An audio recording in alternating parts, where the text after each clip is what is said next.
Every day, you're being persuaded, whether it's by an ad, a conversation, or a headline. Someone is shaping your decisions, often without you even realizing it. But what if you could turn the tables? What if you had the power to influence anyone, whether you're in a boardroom, a debate, or a casual conversation? Just imagine having a toolbox filled with these techniques to change minds and influence people's behavior.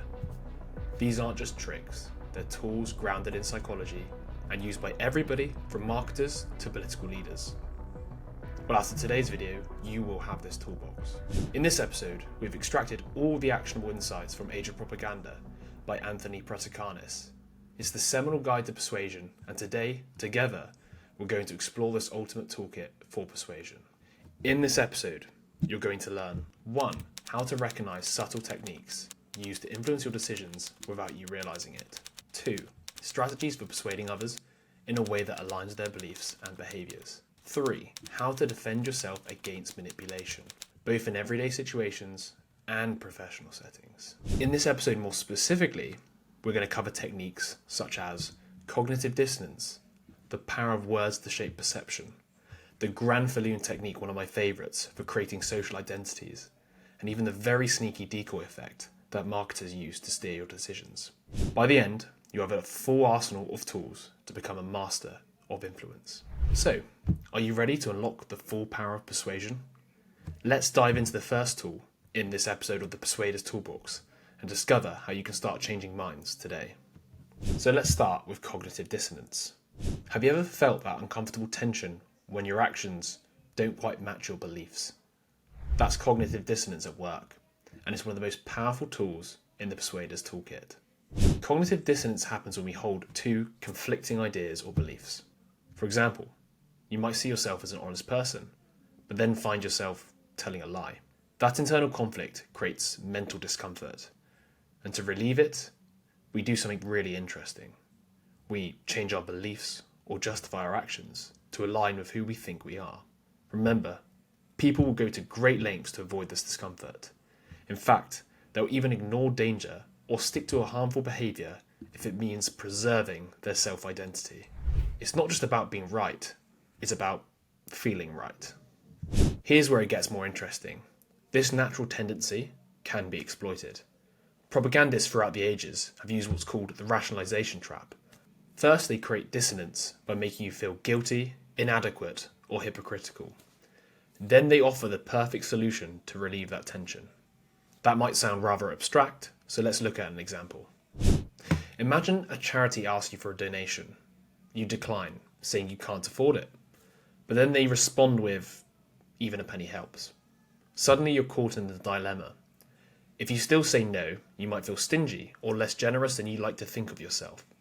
That internal tension, the gap between your self-image and your action, starts building. To relieve it, you donate, even if it's a small amount. How many times have you agreed to something, not because you wanted to, but because saying no made you feel uncomfortable?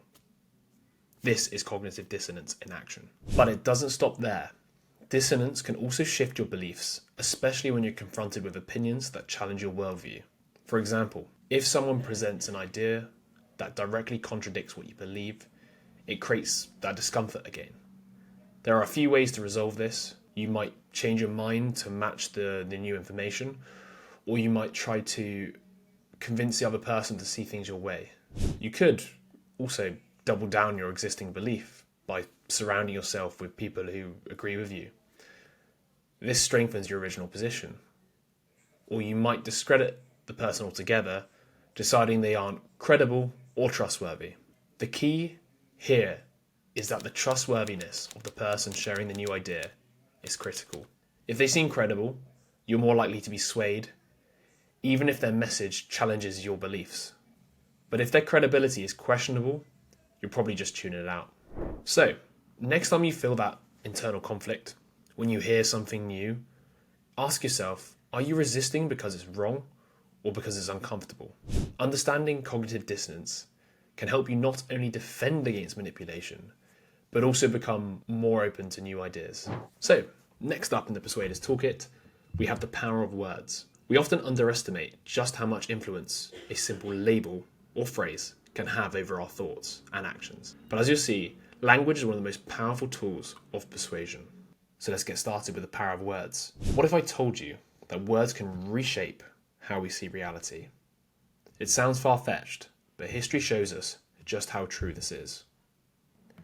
Joseph Goebbels, the infamous propaganda minister for Hitler, knew this very well. He believed that with enough repetition, you could convince people to accept even the most illogical ideas. For example, he argued that you could make someone believe a square was a circle simply by repeating it enough times and using the right language to nudge the perceptions. While this might sound like an extreme example, the manipulation of language happens every day, especially in advertising and politics. You can't turn candy into health fruit by calling it nutritious, but marketers try to get as close as they can by using clever labels that shift our perceptions of their products, such as natural. So this tactic is called pre-persuasion. The idea is to frame something in a way that you're already halfway to being convinced before the real argument even starts. It's a technique that stretches all the way back to Roman times with the orator Cicero, who was famously defending criminals by rebranding their wrongdoings as noble acts. Today, we see the same thing in political speeches and advertisements. So how can we use these labels effectively? Psychologist Gordon Allport once noted that language is how we break down the world into manageable pieces. And once we start labeling things, those labels change how we see and interact with them. Think about the power of a simple word. A label like man, woman, doctor, athlete, all carry specific traits that influence how we perceive people. Even more powerful are labels that create divisions, like rich and poor, us and them. These words simplify complex realities and subtly guide how we behave towards people in those categories. The labels we use aren't just descriptive, they're persuasive. They can change our perception and lead us to act in very specific ways. Here's the good news. We're not powerless against these labels. The human mind is flexible enough to see through them if we're willing to question what we hear. Next time you're confronted with a label, a man, woman, whatever, ask yourself, why this label? Is there another way to describe the situation that would give me potentially a different perspective? Often there's more than one way to interpret an event, and questioning these labels can open up a whole new understanding. So, the next time you hear a label like freedom fighter, patriot, or hero, take a moment to think about what that label really is. Are you being persuaded to see somebody in a particular way? What other perspectives are being left out? This is particularly pernicious at the moment with patriots being used across the world. Now let's talk about one of my favourite techniques, and one of the easiest to implement, the Granfalloon technique. It's a powerful way to use labels, again, to create social identities, and once you recognise this technique, you'll begin to see it everywhere. So what is the Granfalloon technique? Well, what if I told you simply that labelling someone as a part of a group, even if it's a totally random one, can change their behaviour and attitudes? Would you believe me? Well, this idea comes from Henry Tajfeld's research, which shows that people tend to favour others in their group, even if those groups are literally meaningless. Tajfeld found that once people are assigned to a group, they start to see others in their group more positively. They believe their in-group members are more likeable, produce better work, and even deserve more rewards, often at the expense of those in the out-group. This is the essence of the Granfalloon technique, where a persuader will create an identity for you to adopt. And once you're part of this group, you start seeing the world through that group's lens, and it influences how you act. The real power here lies in the fact that as soon as you identify with this group, you start championing its values and behaviours. The persuader doesn't even need to convince you of anything directly. They just need you to embrace the identity of the group. You will do the rest. So let's take a look at the Granfalloon in action. This strategy is literally everywhere, especially in marketing and politics. Companies, for example, segment consumers into lifestyle groups. They might label you as an adventurer, a trendsetter, a busy professional, etc., etc. Once you accept that label, you're more likely to buy products that fit your group's identity. It's a really clever way of influencing behavior without, making it feel forced. In professional settings, this technique works also. Think about the phrase, let's stick together as women in this industry. Or we're all new employees, let's support each other. These labels are used to create temporary group identities that can foster allegiance, support, and even competition for all the persuaders' benefit. So look out for when people call you an identity. The Granfalloon technique shows us how powerful labels are in shaping our actions, often without us realizing it. How can you protect yourself from falling into the Granfalloon trap? Here are a few strategies you can start using right away. 1. Scrutinize group labels. Ask yourself, why is this label being used? Does it truly represent me, or is it just a way to manipulate my behavior? 2. Focus on goals and not groups. Instead of aligning your identity with a group, focus on your personal goals and achievements. This keeps you grounded and less susceptible to the group's influence. 3. Spread your self-esteem. You need to avoid putting all your self-worth into one group identity. The more balanced your sense of self is, the less likely you are to develop extreme biases. 4. You can look for universal goals. So look for commonalities that transcend group divisions. This reduces the us versus them mindset and helps you stay open-minded. 5. Personalize outgroup members. Remember that people in the outgroup are individuals, not just representatives of their group. Try to see their unique experiences and perspectives. They may have more in common with you than you think. So the next time someone tries to put you in a group or a box, take a moment to question why. Are you truly aligning with that group's values, or are you being nudged into a mindset for somebody else's benefit? Next up in our toolkit is a classic technique that's been used for centuries: analogies. Analogies can be powerful, but they're often misunderstood or misused in persuasive speech.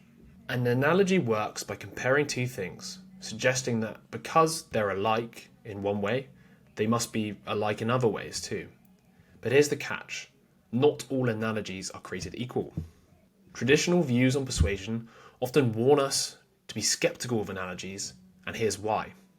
They can lead us to draw conclusions based on comparisons that aren't really relevant. To make an analogy persuasive, two key rules need to be followed. Rule number 1, relevant and important characteristics. First, the comparison must be based on important and relevant characteristics. If you're comparing two things, they need to be similar in ways that actually matter to your argument that you're making. For example, let's say someone argues that running a business is like running a household. They might suggest that because both require managing finances, what works in a household should work in a business. But here's the issue. While both involve financial management, running a business also involves managing employees, which you could say maybe the family, but then legal regulations, customer relationships, these are very different from what you deal with at home. So the analogy falls apart because it overlooks key differences. Rule number 2, consider important differences. This brings us to the second rule. You must also acknowledge the important differences between the two things you're comparing. An analogy can lead to faulty conclusions if it ignores crucial distinctions. For instance, imagine someone saying that teaching children is like training dogs, because both involve learning behaviors through repetition. This analogy might seem catchy, but it's flawed. The emotional, cognitive, and social complexities of children far exceed those of animals. So by not considering these differences, the analogy becomes misleading and oversimplified. So why do analogies work so well? Well, it's because they simplify complex issues, helping us to understand the unfamiliar concepts by linking into something we already know. But as powerful as they are, they can also mislead us if the comparison is weak. So next time you hear an analogy, stop and ask yourself, does this comparison hold up? Are the things being compared similar in ways that actually matter? Or is the analogy potentially leading me astray? So now, let's explore one of the most subtle and effective techniques in persuasion, using questions to guide opinions and shape decisions. Questions just aren't about seeking answers. When used strategically, they can steer the conversation before an argument even begins. So, using questions to persuade. Questions are way more powerful than they seem. A well-placed question can frame a topic in a way that hints at the right answer, shaping how we think about the issue. Legal experts know this all too well. In courtrooms, cross-examiners carefully formulate questions, often asking only what they already know the answer to. But even more cleverly, they ask questions designed to elicit the response they want, nudging the witness towards a predetermined conclusion. So the real power of questions lies in their ability to guide our thinking. When somebody asks you a question, your brain narrows its focus to the aspects highlighted by the question. It leads you down a particular path. Take the question, do you support the constitutional right to bear arms? This frames gun ownership as a constitutional matter, directing your thoughts away from issues like public safety or firearm regulations. It forces the conversation into a narrow yes or no debate, leaving out other important factors like the potential for gun registration or waiting periods. This kind of questioning can be incredibly persuasive because it simplifies a complex issue into a binary choice, often making one side seem the more obvious. Some questions go even further. They carry assumptions that influence how you respond. These are often referred to as loaded questions. So let's break down how they work. 1. They presume facts, not in evidence. So a loaded question assumes something as a fact, steering you to respond within a certain framework. For example, somebody might ask, how effective has the new policy been in reducing crime? This assumes the policy has already had an effect, subtly pushing you to agree.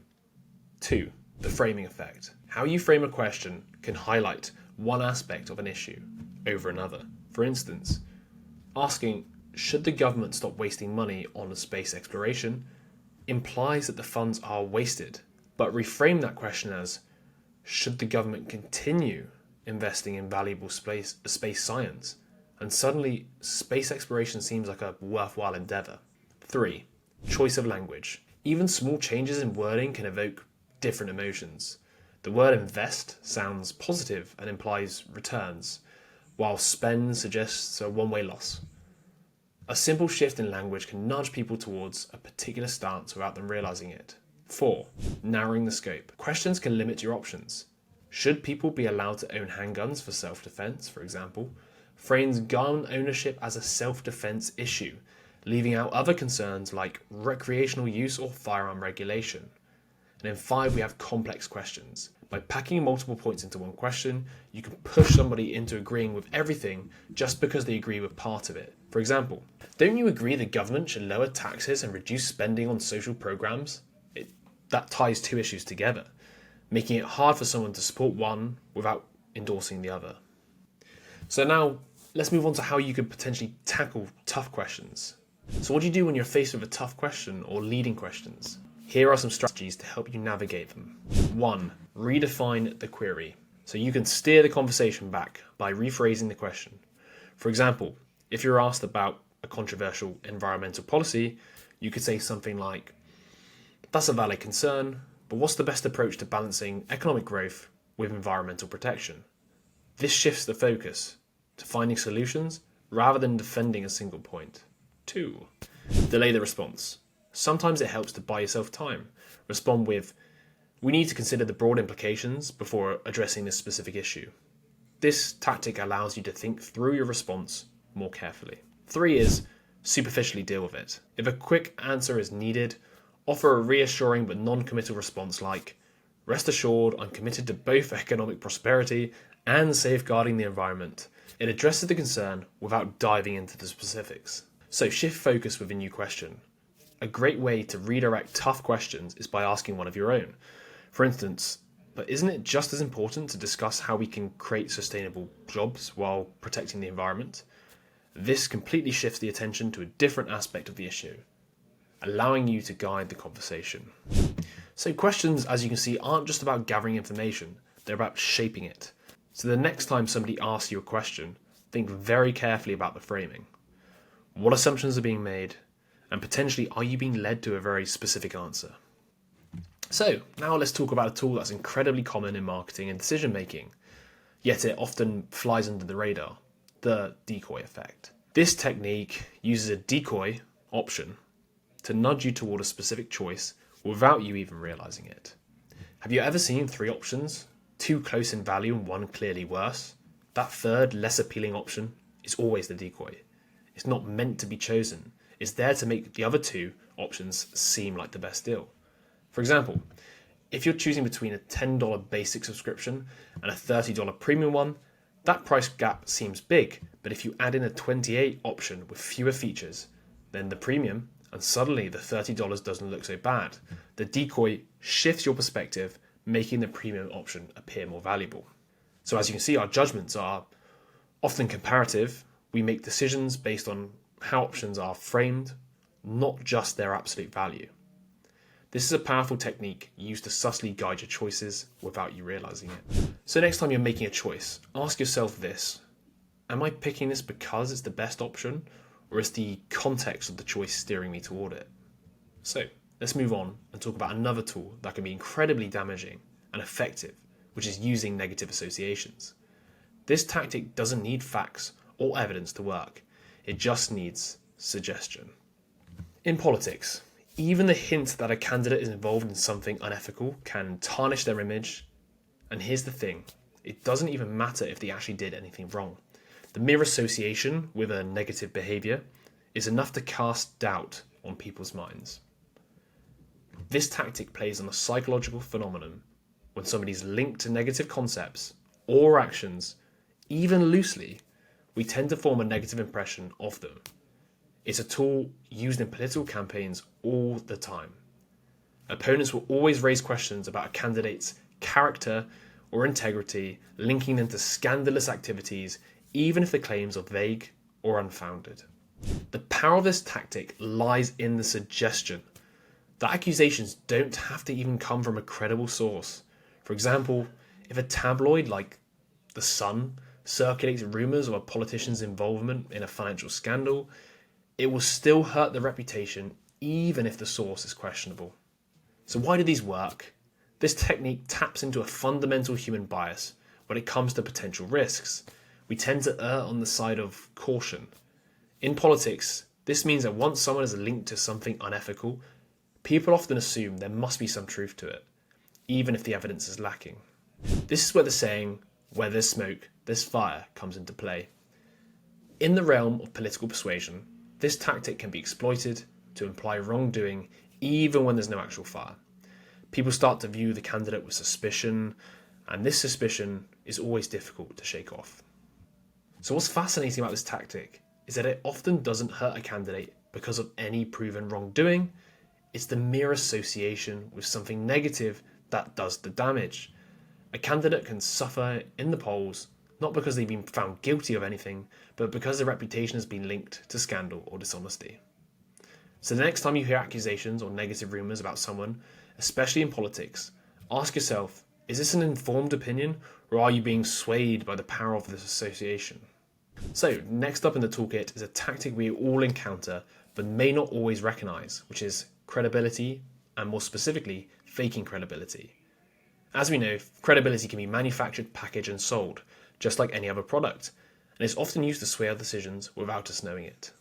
So in today's world, credibility is everything. We naturally tend to trust people who seem knowledgeable and trustworthy. But here's the catch.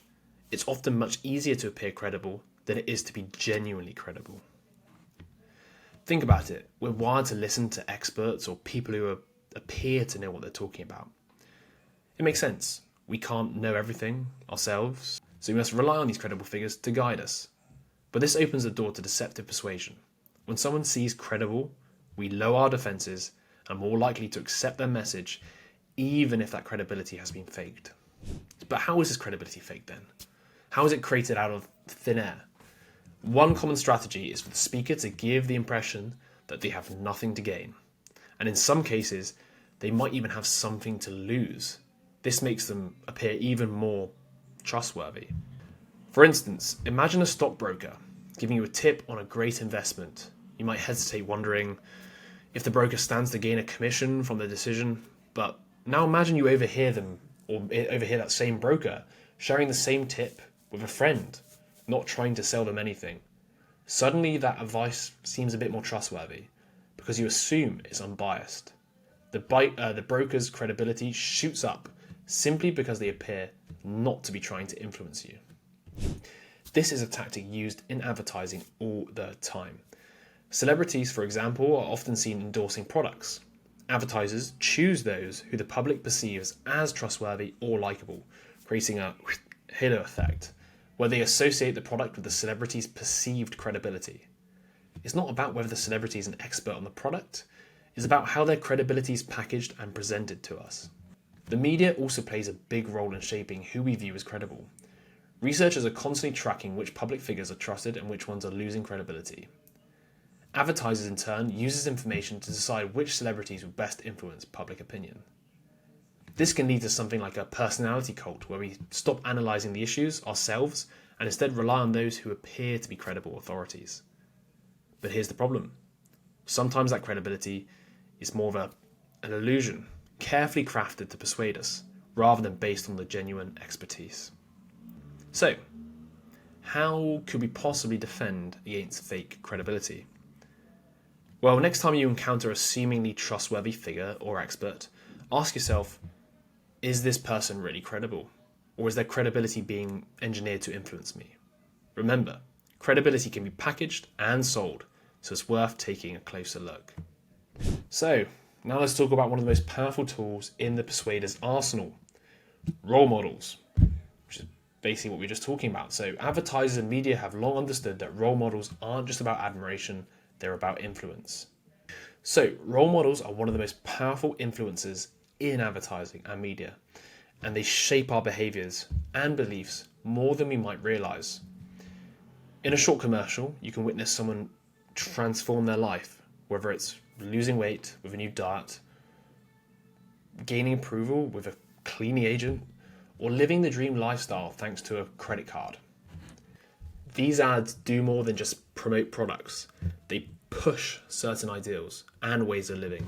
They suggest that being thin is the key to happiness, that using the right product earns you validation, or that financial freedom comes from material wealth. Role models in the media serve as blueprints, showing us how to behave and what to aspire to. Their influence extends beyond products though. They demonstrate behaviours that people adopt. A child might learn conflict resolution from a TV show. A newlywed might believe financial security comes with credit card debt. Or a teenager could even view tragic acts like suicide through a potentially glamorized lens. These portrayals subtly shift our understanding of what's acceptable, shaping societal norms in the process. This influence itself also perpetuates stereotypes. For instance, ads often reinforce traditional gender roles, showing women in domestic spaces or men as providers, which molds perceptions of how people should act based on these outdated ideals. Even seemingly harmless scenarios can quietly endorse aggression, materialism, or specific moral codes, often without us consciously noticing. What's worse is the more we see these role models in the media, the more we absorb the values they promote. What's on screen begins to shape our view of what's normal or acceptable, influencing our ethics, our goals, and ultimately our decisions. So the next time you see a commercial or a TV show featuring a role model, take a moment to consider what behaviours and values are they promoting?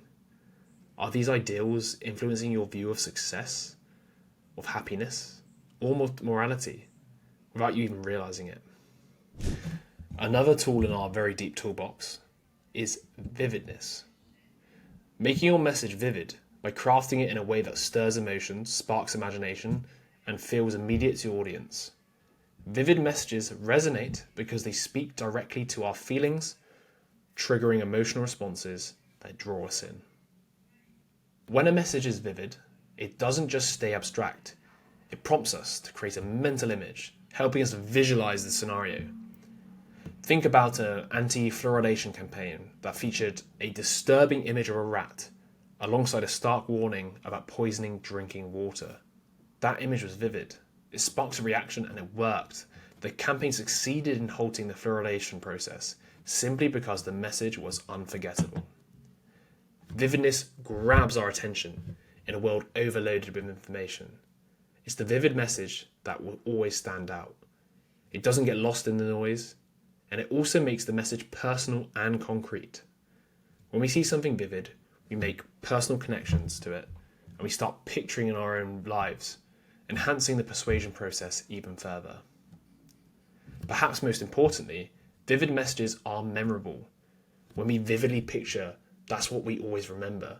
This is the key for influencing future decisions, because when people look back, they remember the vivid images and elements of your argument. That memory guides their choices later on. So when you're trying to persuade, ask yourself, how can you make your message more vivid? How can you potentially trigger emotion, spark imagination, and create something that your audience will remember long after they've heard it? So moving on to the next tool, repetition and persuasion. If you've ever found yourself remembering a slogan or humming a jingle, you've experienced the power of repetition. Repetition is one of the most reliable tools in shaping opinions, behaviours, and beliefs.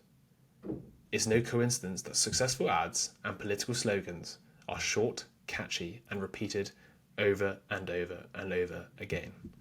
The key reason repetition works is that the more we hear something, the more familiar it becomes, and the more familiar something is, the more we tend to believe it.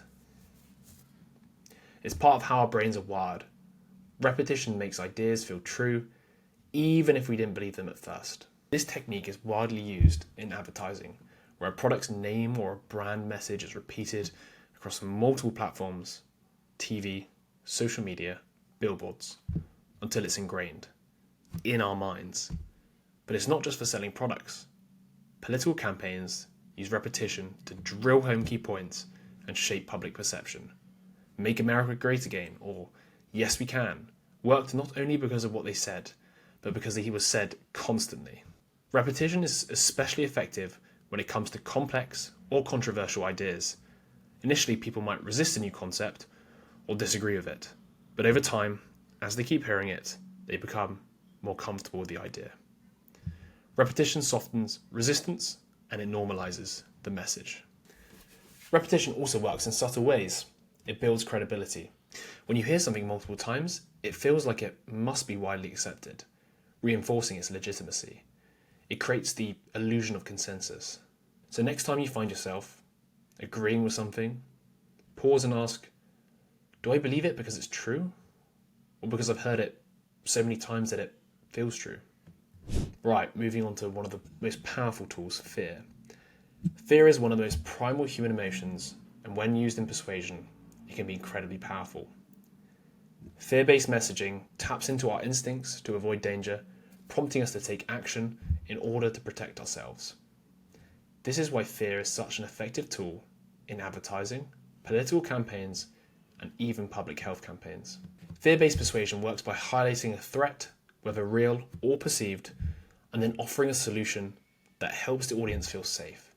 Think about anti-smoking ads showing the devastating effects of lung cancer. The fear of this illness and death is invoked, and the solution, quitting smoking, is presented as the path to safety. In politics, fear can be used to shape public opinion by presenting certain individuals or groups as threats, whether it's fear of crime, economic instability, or foreign agents. The message often implies the only way to avoid danger is to support a particular candidate or policy. Fear narrows our focus, making us more likely to agree with the solution offered, even if it's not the best one. But fear doesn't just create urgency, it also shuts down our critical thinking abilities. When we're afraid, our brains are more likely to accept information without questioning it. Fear makes us prioritize immediate survival over careful analysis, which is why fear-based messages often bypass our rational filters. However, fear-based persuasion is most effective when paired with actionable solutions. It's not enough to make somebody afraid. They need a clear and doable way to alleviate that fear. For instance, anti-drug campaigns that highlight the dangers of drug abuse work best when they offer support for quitting or educational prevention. So, the next time you see a message that triggers fear, ask yourself, is this fear justified? And is the solution being offered really the best way to address it? Or is fear being used to manipulate your response? Guilt. Much like fear, it is a powerful emotional tool in persuasion. It taps into our sense of responsibility, our moral compass, and our desire to make things right when we feel we've done something wrong. Advertisers, charities, and even politicians often use this guilt to encourage action by making us feel that we owe something or need to correct a perceived wrongdoing. Think of how many times you've seen charity ads featuring suffering children or animals. These ads don't just inform you about a problem, they make you feel personally responsible for it. The message is clear. By donating, you can relieve your guilt and help those in need. Guilt works because it's linked to our self-image. When we feel guilty, we want to resolve that feeling and restore our sense of being a good person. And often the fastest way to do that is by taking the action suggested in the message, whether that's donating, volunteering, or even voting for a particular cause. But guilt doesn't just push us to act, it can also cloud our judgment. When we're focused on relieving guilt, we might not stop to question whether the action we're being asked to take is the right one. This is why guilt-based persuasion is so effective. It can bypass our critical thinking because we're more concerned with easing our discomfort. However, like fear, guilt-based persuasion works when the action is clear and achievable. If the solution to alleviating guilt feels out of reach or too difficult, the message might not have the desired effect. For example, a charity asking for a small donation is likely to be more effective than one asking for a huge financial commitment. Next time you feel guilty after seeing an ad or hearing a message, ask yourself, is this guilt legitimate, or is it being used to manipulate me into action? And also, is the solution that you're being offered the best way to address the issue at hand? So, we've got to the end. Let's quickly recap the powerful tools we've covered in this video. Tools that can be used to shape our thoughts, decisions, and even our beliefs. So we started with cognitive dissonance, showing how our discomfort with conflicting ideas can be used to nudge us into action. Then we explored the power of words, revealing how simple labels can shape our perceptions of reality. We then dove into my personal favourite, the Granfalloon technique, explaining how group identities are crafted to influence behaviour. After that, we looked at analogies, which simplify complex ideas but can mislead us if the comparison isn't quite right. We also saw how questions can steer our thinking by framing a conversation, and how the decoy effect subtly pushes us towards specific choices. Then we discussed the impact of negative associations, showing how linking someone to undesirable traits can damage their reputation even without proof. We moved on to faking credibility, learning how appearances can be manipulated to build trust. Following up with role models, where we saw how media uses aspirational figures to mould our behaviours. We then discovered Vividness, which taught us how emotionally charged and memorable messages can stick with us long after we've heard them. Repetition then showed us how hearing something over and over again makes it more believable. And then finally we tackled fear and guilt, discovering how these primal emotions can push us into action, often without us realising we're being manipulated. Each of these techniques is used in everyday media, advertising, and politics to influence our thoughts and behaviours. Now that you know how they work, you can be more aware of when they're being used on you. If you found value in this breakdown on persuasive techniques, please give this video a thumbs up and subscribe to our channel for more insights like these. It really helps us grow, and we love to keep bringing you more content that makes you think.